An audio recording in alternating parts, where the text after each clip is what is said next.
Assalamualaikum warahmatullahi wabarakatuh. Bagaimana kabarnya adik-adik? Semoga semua dalam keadaan sehat walafiat.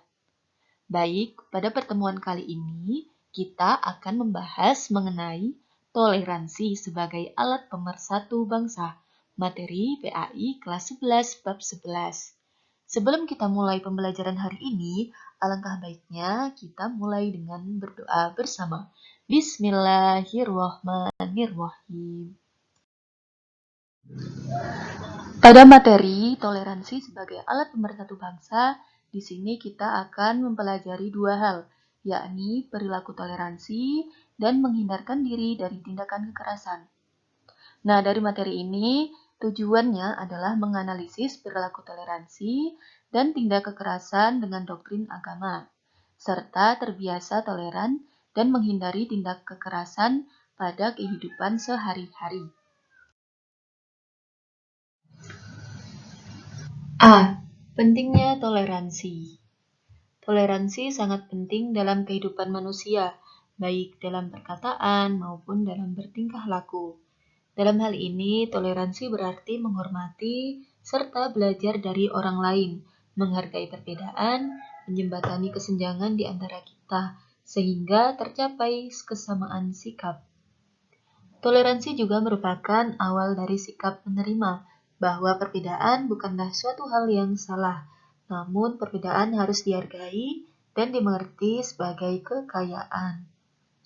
Nah, misalnya awal dari sikap menerima perbedaan yaitu perbedaan ras, perbedaan suku, agama, adat istiadat, cara pandang, perilaku, pendapat, dan status sosial.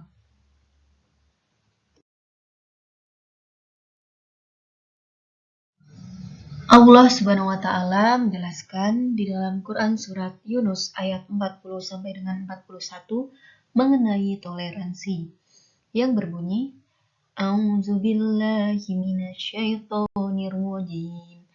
Bismillahirrahmanirrahim. Wa minhum man yu'minu bihi wa minhum man la yu'minu bihi. Wa rabbuka a'lamu bil mufsidin. Wa in kazzabuka fakulli amali walakum amalukum. Antum bari'una mimma a'malu wa ana bari'um mimma ta'malun. Sadaqallahul azim.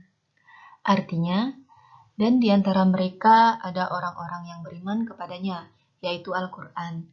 Dan di antaranya ada pula orang-orang yang tidak beriman kepadanya. Sedangkan Tuhanmu lebih mengetahui tentang orang-orang yang berbuat kerusakan. Quran Surat Yunus ayat 40. Untuk Quran Surat Yunus ayat 41 artinya, dan jika mereka tetap mendustakanmu Muhammad, maka katakanlah, bagiku pekerjaanku dan bagimu pekerjaanmu. Kamu tidak bertanggung jawab terhadap apa yang aku kerjakan, dan aku pun tidak bertanggung jawab terhadap apa yang kamu kerjakan.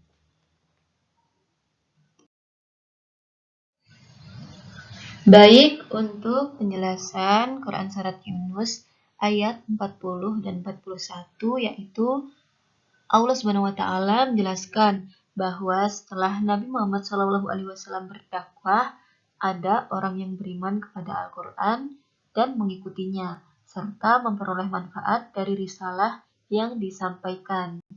Tapi ada juga yang tidak beriman dan mereka mati dalam kekafiran. Kemudian untuk Quran Surat Yunus ayat 41 adalah Allah Subhanahu wa taala memberikan penegasan kepada Rasul-Nya bahwa jika mereka mendustakanmu, katakanlah bahwa bagiku pekerjaanku dan bagi kalian pekerjaan kalian. Kalian berlepas diri dari apa yang aku kerjakan, dan aku berlepas diri terhadap apa yang kalian kerjakan. Allah Subhanahu wa taala adalah Maha Adil yang tidak pernah zalim. Bahkan Dia memberi kepada setiap manusia sesuai dengan apa yang diterimanya. Dari penjelasan ayat tersebut dapat disimpulkan bahwa yang pertama, umat manusia yang hidup setelah diutusnya Nabi Muhammad SAW terbagi menjadi dua golongan, di antaranya umat yang beriman dan umat yang tidak beriman kepada Allah. Kemudian yang kedua, Allah SWT adalah Maha mengetahui sikap dan perilaku orang-orang beriman maupun orang yang tidak beriman. Dan yang ketiga adalah orang beriman harus tegas dan berpendirian teguh atas keyakinannya. Ia tidak boleh goyah di tengah-tengah perbedaan keyakinan yang ada pada sekitarnya.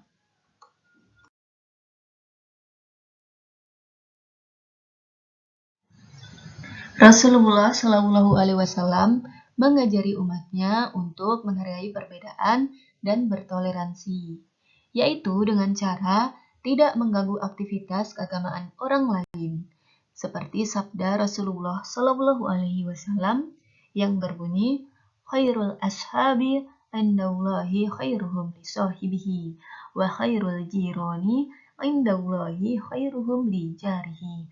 Yang artinya, sebaik-baik sahabat di sisi Allah adalah yang terbaik di antara mereka terhadap sahabatnya, dan sebaik-baik tetangga di sisi Allah adalah yang terbaik di antara mereka terhadap tetangganya. Kemudian anak-anak, di sini Ibu akan menampilkan sebuah video orasi mengenai sikap toleransi. Selamat menyaksikan.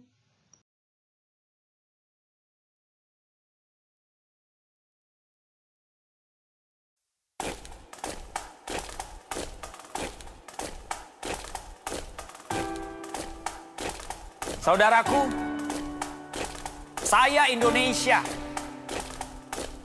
Bukan karena pilihanku, tapi itu takdirku. Saya Cina. Saya pribumi. Saya Muslim. Saya Nasrani. Saya punya agama. Saya Indonesia.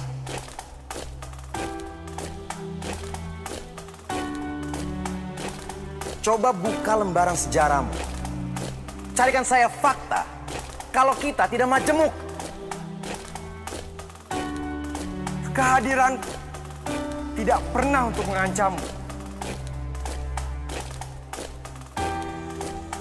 Tanah ini diizinkan untuk diinjak oleh perbedaan. Perbedaan budaya, Perbedaan warna kulit. perbedaan kepercayaan. Jadi, jangan rekat aku dengan paksa, tapi terima aku dengan rasa. Saya menolak untuk diamkan.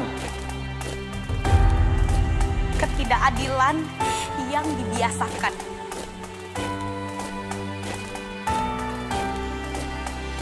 Perlakuan yang dibedakan. Itu tidak pernah dibenarkan, seolah menyalahkan sang pencipta perbedaan. Tunjukkan mukamu, wahai individu-individu congkak yang merasa setara dengan Tuhan. Kehadiranmu hanya diperlukan untuk menguji keutuhan kami. Tapi camkan ini. Kami akan berdiri dan bangkit membela saudara kami yang teraniaya oleh kaummu. Saudara ini sudah lama tertidur pulas. Bangun! Ayo bangun! Dengarkan suaranya. Di mana mayoritas bersatu dengan minoritas dalam rasa solidaritas. Saya Indonesia, bersatu kita teguh, bercerai kita runtuh. Merah putih, warna. Sampai akhir hidupku. Saya Indonesia. Kami Indonesia.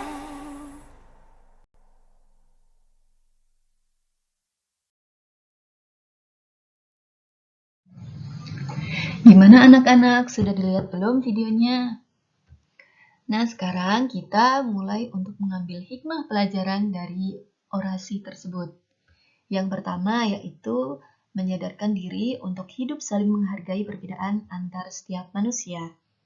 Di sini bukan hanya perbedaan keyakinan saja, tetapi ada perbedaan ras, suku, budaya, dan lain-lain.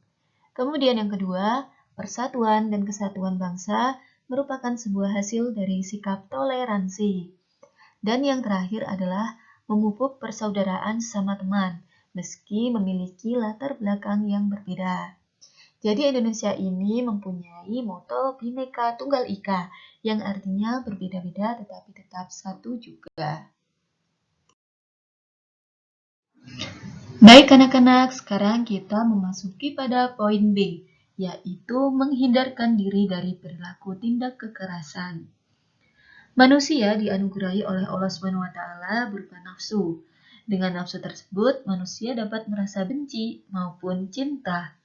Dengannya pula, manusia bisa melakukan persahabatan dan permusuhan. Dengannya pula, manusia bisa mencapai kesempurnaan maupun kesengsaraan.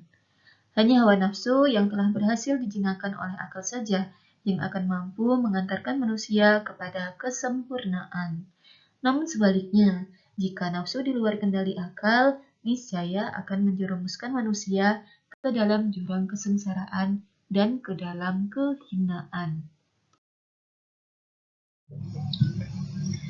Islam melarang perilaku kekerasan terhadap siapapun.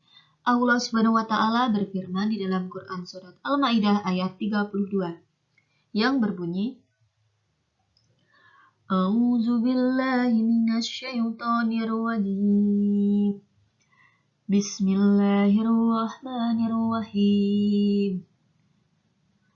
Min ajli zalika katabna ala bani Israila annahu man qatala nafsan bighairi nafs من قتل نفسا بغير نفس أو فساد في الأرض فكأنما قتل الناس جميعا ومن أحياها فكأنما أحيا الناس جميعا ولقد جاءتهم رسلنا بالبينات ثم إن كثيرا منهم بعد ذلك في الأرض لمسرفون. Sadaqallahul azim. Artinya, oleh karena itu kami tetapkan suatu hukum bagi Bani Israel, bahwa barang siapa membunuh seseorang bukan karena orang itu membunuh orang lain, atau bukan karena berbuat kerusakan di bumi, maka seakan-akan dia telah membunuh semua manusia.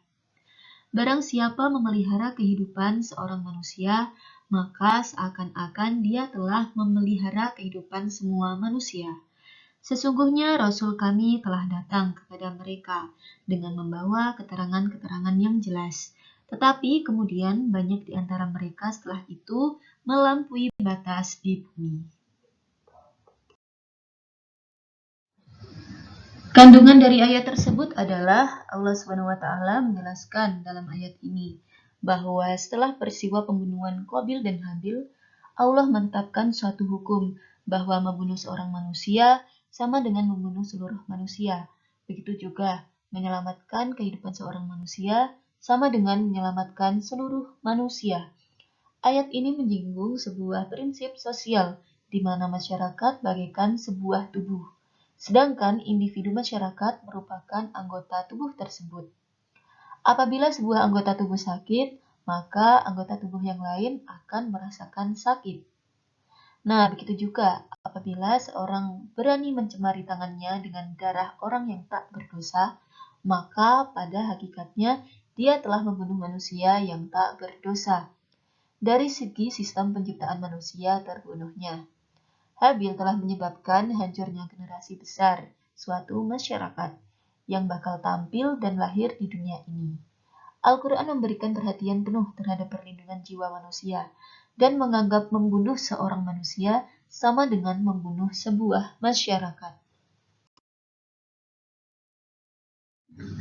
Dari penjelasan ayat tersebut dapat dipetik pelajaran bahwa yang pertama, nasib kehidupan manusia sepanjang sejarah memiliki kaitannya dengan orang lain. Jadi manusia ini tidak bisa hidup sendiri dan butuh bantuan orang lain. Karena itu, terputusnya sebuah mata rantai akan mengakibatkan musnahnya sejumlah besar umat manusia.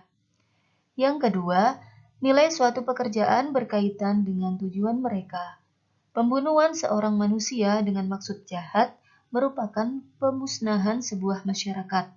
Tetapi keputusan pengadilan untuk melakukan eksekusi terhadap seorang pembunuh dalam rangka kisos merupakan sumber kehidupan masyarakat. Dan yang terakhir, mereka yang memiliki pekerjaan yang berhubungan dengan penyelamatan jiwa manusia, seperti para dokter, perawat, polisi, harus mengerti nilai pekerjaan mereka, menyembuhkan atau menyelamatkan orang sakit dari kematian, bagaikan menyelamatkan sebuah masyarakat dari kehancuran.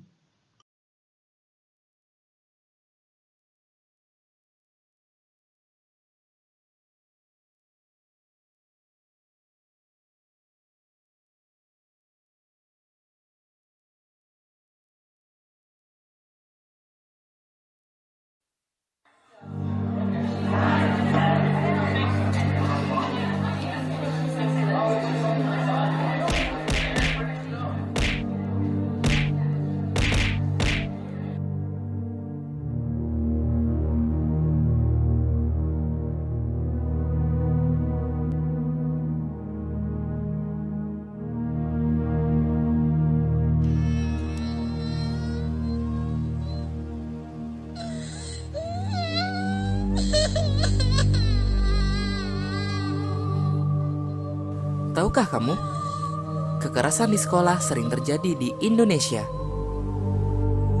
Dari tahun 2013 hingga 2014, jumlah kekerasan di sekolah naik sampai dengan 16% yang dilakukan anak usia di bawah 14 tahun.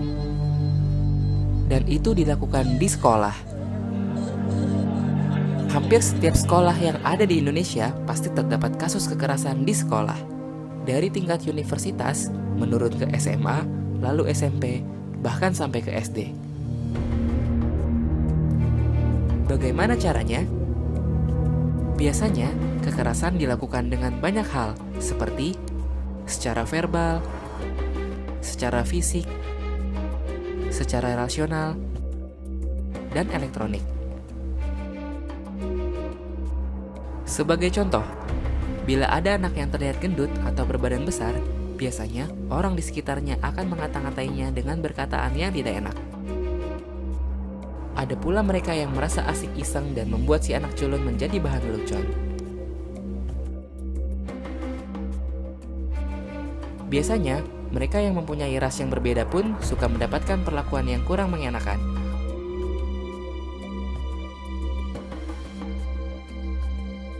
Zaman pun berubah.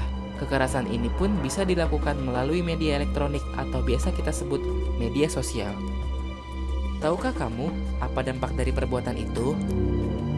Bagi yang melihat, tentu saja akan berdampak pada dampak mental. Dia akan merasa takut dan merasa tidak nyaman. Bagi pelaku, biasanya akan mendapat sanksi bertahap dari orang tua, pihak yang berwajib, atau di persidangan, dan bisa sampai akhirnya di penjara. Sebagai korban akan berdampak seperti sering absen dan bolos sekolah, mudah emosi atau labil, sering terlihat ada luka dan memar, atau yang lebih parah, bunuh diri. Apakah kamu siap menerima semua perlakuan itu? Karena jalan kalian masih panjang untuk sebuah kebaikan. Stop kekerasan di sekolah.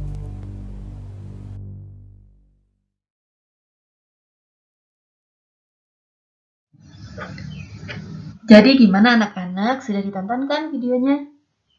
Nah, di dalam video tersebut mengatakan bahwa kekerasan bukan hanya kekerasan fisik saja, melainkan dapat berupa kekerasan verbal, rasional, dan elektronik. Sebagai misalnya, pembulian seseorang yang gendut. Nah, tindakan tersebut merupakan kekerasan karena merusak mental seseorang.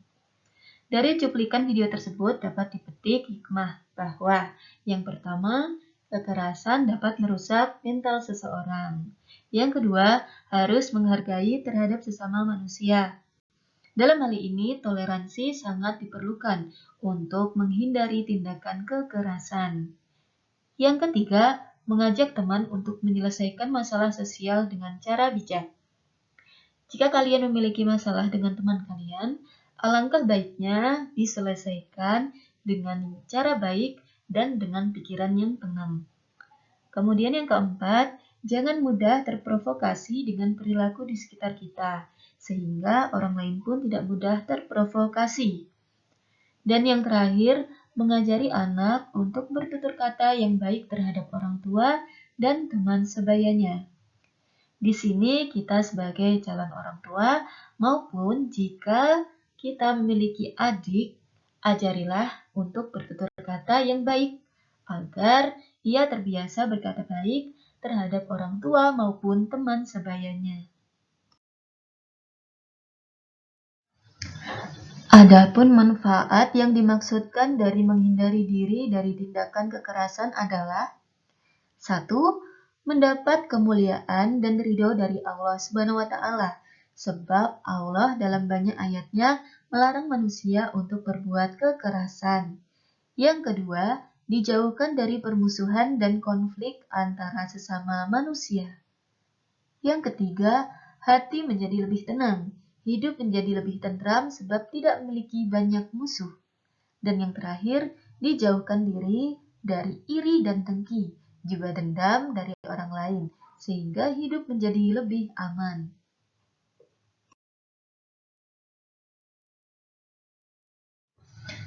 Baik anak-anak, untuk pembelajaran hari ini kita cukupkan dulu ya. Semoga bermanfaat di dalam kehidupan kalian. Jangan lupa rajin belajar, tetap semangat, dan jangan lupa patuhi protokol kesehatan.